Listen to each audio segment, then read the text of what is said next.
देखिए यहाँ पर सभी भक्त आगे के बैठ चुके हैं महाराज जी दर्शन के लिए। वीडियो देखते हैं तब उनको जानने तभी इधर आए ना, तो आप लोग जान रहे होंगे वीडियो देख के तृप्ति नहीं हुई है, तभी आप लोग इधर में आके महाराज जी को देखने के आए, उधर में भी आके आपको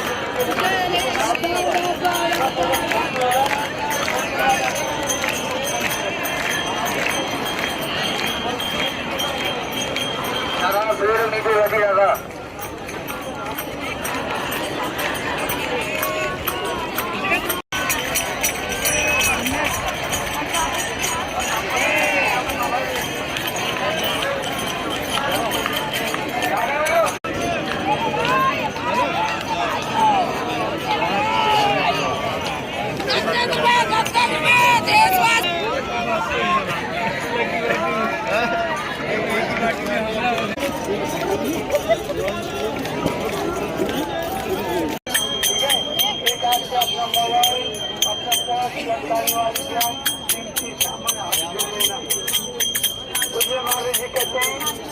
घंटा में 24 मिनट टाइम दर्शन के लिए निकालना है।